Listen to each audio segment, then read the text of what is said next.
உறுப்புகளுக்கும் அதனுடைய திசுக்களுக்கும் அது வந்து பாத்தீங்கன்னா அனுப்பி வைக்கப்படுது. எல்லாமே வந்து சாஃப்டா இருக்கு. கல்லீரலை பாதிப்படைய செய்யும், நமது சிறுநீரகத்தை பாதிப்படைய செய்யும், நமது மண்ணீரலை பாதிப்படைய செய்யும். என்ன பண்ணலாம்னா ஒரு 3 நாள், அதாவது 72 மணி நேரம் அப்படின்னு முன்னோர்வை 72 மணி நேரம் இயற்கையான முறையில ஒரு சொல்யூஷன் சொல்றேன். உங்களுக்குள்ள மிகப்பெரிய மாற்றம் நமக்கு கிடைக்கும். அப்ப இந்த குடலை சுத்தம் பண்றதுக்கு என்ன பண்ணலாம்? நீங்க ஏதாவது மருந்து மாத்திரை எடுத்து பேதி எடுத்துக்கலாமா அப்படின்னா எடுக்கலாம்.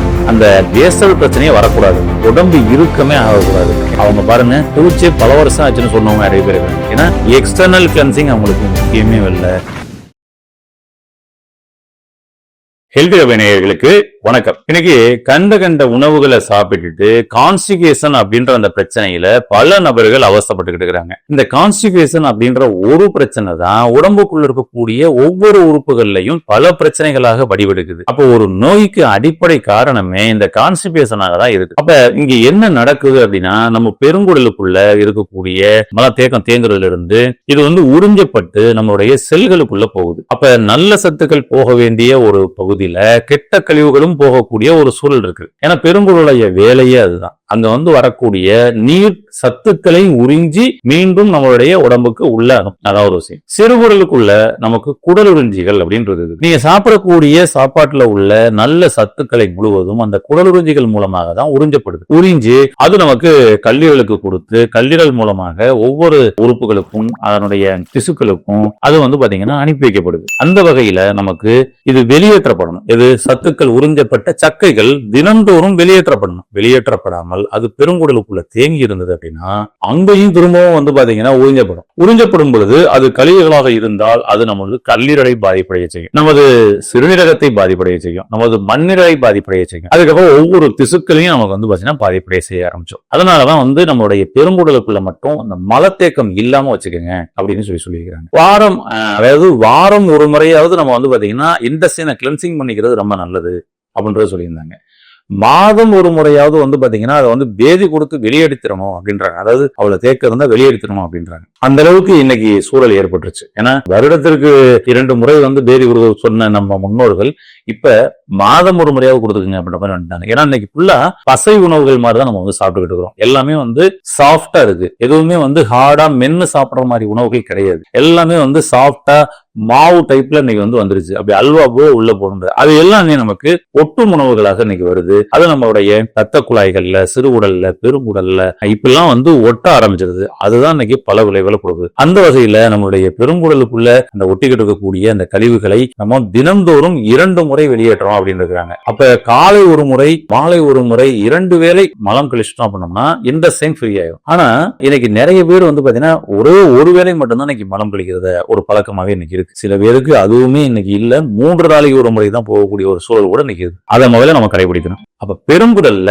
மலச்சிக்கல் அப்படின்ற அந்த பிரச்சனை வராம வச்சுக்கிறது தான் உங்களுடைய பெருங்குடல்ல சுத்தமா வச்சுக்கக்கூடிய மிக முக்கியமான வேலைகள். அதற்கு தகுந்த மாதிரியான உணவுகள், அதற்கு தகுந்த மாதிரியான மருந்துகள் நம்ம எடுத்துக்கிட்டு மலச்சிக்கல் இல்லாம வச்சுக்கோங்க. பெட்டர். என்னதான் மலச்சிக்கல் இல்லாம வச்சுக்கிட்டாலும் பெருங்குடலை என்னைக்காவது நம்ம கிளீன் பண்ணிருக்கோமா அப்படின்னோம்னா கிளீன் பண்றதே இல்லை. அப்ப இன்றைக்கு இருக்கக்கூடிய சூழல்கள்ல நம்ம பெருங்குடலை சுத்தப்படுத்தி வச்சுக்கிறது நல்லது. பொதுவா இதுக்கு வந்து பேதி அப்படின்னு சொல்லிட்டு மருந்து சாப்பிட்டு பேதி, அப்புறம் சுகபேதி, இயற்கையான முறையில பேதின்னு சொல்லிட்டு பேதிகள்ல இன்னைக்கு நிறைய வகைகள் இருக்குது. அந்த பேதி எடுக்கக்கூடிய பழக்க வழக்கங்கள் இன்னைக்கு இருக்கு. இன்னைக்கு நீங்க பேதி எடுத்துட்டு மறுநாள் நீங்க திரும்ப வந்து ஒரு கழிவு சேரக்கூடிய உணவுகளாக, அசைவ உணவுகளாக அல்லது ஏதாவது ஃபாஸ்ட் ஃபுட் உணவுகளாக நீங்க எடுத்துக்கிட்டீங்கன்னா அது பிரயோஜனமே இல்லை. அது அப்படியே அப்சர்வ் பண்ணும். இப்ப என்னன்னா நீங்க வந்து ஒரு கண்ணாடி இருக்குது, உங்களுடைய கார் கண்ணாடி வச்சுக்கோங்க. உங்க கார் கண்ணாடி நல்லா அப்படி தொடச்சு அப்படி பலதளம் வச்சுட்டீங்க. பலதளம் வச்சதுக்கு அப்புறம் அங்க வந்து பாத்தீங்கன்னா ஒரு செம்மண் லாரியோ ஏதோ போகுதுன்னு வச்சுக்கோங்க. அங்க வந்து அந்த செம்மண் தூசி வந்து அப்படியே சரசரன்னு அடிக்குது. பாத்தீங்கன்னா கண்ணாடி ஃபுல்லா என்ன ஆகும், அந்த செம்மண் ஃபுல்லா படிஞ்சு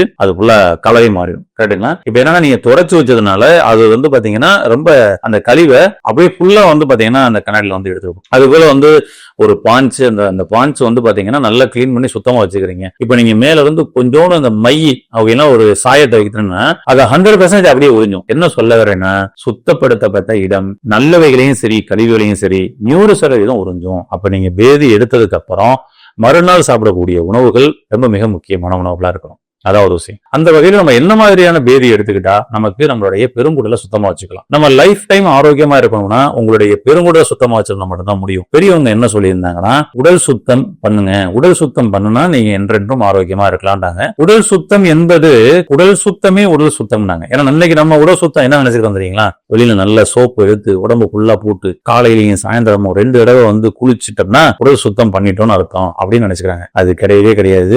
எக்ஸ்டர்னல் கிளென்சிங்க்கு என்னைக்குமே அவங்க முக்கியத்துவம் கொடுக்கல. அதனால பாத்தீங்கன்னா முன்னோர்கள்ல இன்னைக்கு வந்து பாத்தீங்கன்னா நிறைய பேரை சித்தர்கள்னு சொல்றாமே, அவங்க பாருங்க குளிச்சு பல வருஷம் ஆச்சுன்னு சொன்னவங்க நிறைய பேர் இருக்கிறாங்க. ஏன்னா எக்ஸ்டர்னல் கிளென்சிங் அவங்களுக்கு முக்கியமே இல்ல, இன்னர் கிளென்சிங் தான் முக்கியம். அப்ப இன்னர் கிளென்சிங்ன்றது எது அப்படின்னா உங்களுடைய உணவு முறைகளில் மாற்றம், உங்களுடைய சிறுகுடல் பெருங்குடல்ல கழிவுகள் தேக்கம் இல்லாத வச்சுக்கக்கூடிய ஒரு நிலை. அதுதான் அதனால என்ன சொன்னாங்கன்னா, உடல் சுத்தம் என்பது குடல் சுத்தமே உடல் சுத்தம். அப்ப இந்த குடலை சுத்தம் பண்றதுக்கு என்ன பண்ணலாம்? நீங்க ஏதாவது மருந்து மாத்திரை எடுத்து பேதி எடுத்துக்கலாமா அப்படின்னா எடுக்க வேணாங்க. இயற்கையான முறையில ஒரு சொல்யூஷன் சொல்றேன், உங்களுக்குள்ள மிகப்பெரிய மாற்றம் எனக்கு வந்து கிடைக்கும். பாருங்க என்ன பண்ணலாம் அப்படின்னா, ஒரு 3 நாள், அதாவது 72 மணி நேரம் அப்படின்னு இருக்கிறாங்க நம்மளுடைய முன்னோர்கள். ஒரு 72 மணி நேரம் நீ வந்து எந்த உணவும் எடுத்துக்கிறாம ஒன்லி வாட்டர் ஃபாஸ்டிங், ஃபுல்லா ஒன்லி தண்ணி மட்டும் வந்து நம்ம வந்து குடிக்கணும். அவ்வளவுதான். 72 மணி நேரம் ஒன்லி தண்ணி மட்டும் குடிச்சா என்னங்க நடக்கும்? உங்களுடைய உணவு குழாய், இரைப்பை, சிறுகுடல், பெருங்குடல் இதுக்குள்ள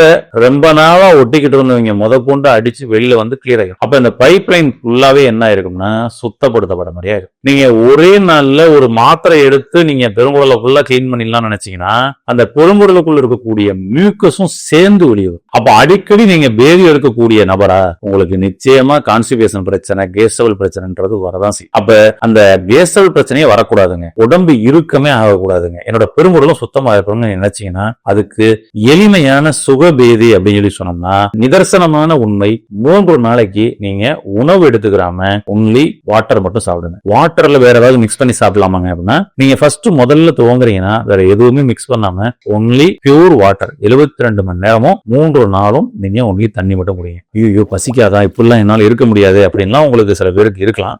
ஆரம்பம் ஃபர்ஸ்ட் கொஞ்சம் கஷ்டமா தான் இருக்கும். ஆனா நீங்க ஃபர்ஸ்ட் நாளை கடந்துட்டீங்கன்னா 2வது நாள் எளிமையா இருக்கும். அடுத்து 3வது நாள் போயிட்டீங்கன்னா உங்க உடம்பு உங்ககிட்ட பேசுறத ஃபீல் பண்ண முடியும். நிறைய பேர் வெயிட் அதிகமா இருக்கிறீங்க அப்படின்னா அவங்களுக்கு ரொம்ப அருமையா சப்போர்ட் பண்ணி கொடுக்கும். நிறைய பேர் கேஸ் அதிகமா இருக்குது அப்படின்றீங்கன்னா உங்களுக்கு நிச்சயமா சப்போர்ட் பண்ணி கொடுக்கும். ஏன்னா உள்ளுக்குள்ள இந்த சைன்ல வந்து பாத்தீங்கன்னா வந்து பைல்ஸ் இருக்குது, பௌத்ரா இருக்குது, கான்ஸ்டிபேஷன் இருக்கு, கேஸ் ட்ரபிள் இருக்குது அப்படின்னு சொல்லி உங்களுக்கு பல பிரச்சனைகள் இந்த சைனால இருக்குதுன்னா அது ரொம்ப ரொம்ப அருமையா உங்களுக்கு வந்து சப்போர்ட் பண்ணி கொடுக்கும். இடுப்பு பகுதி இறுக்கமா இருக்குதுன்னா நீங்க ஃபீல் பண்றீங்கன்னா அதுக்கு ரொம்ப அருமையா சப்போர்ட் பண்ணி கொடுக்கும். 3 நாள் ஒன்லி பியூர் வாட்டர், அவ்வளவுதாங்க. இதை எடுத்து இப்ப பியூர் வாட்டர் எடுத்து 3 நாள்ல இந்த சைனை ஃபுல்லா கிளீன் பண்ணியாச்சு. உங்களுக்கு 3வது நாள் பாத்தீங்கன்னா மழை வராது, ஆனஸ்வலியே வெறும் தண்ணி தான் வரும்.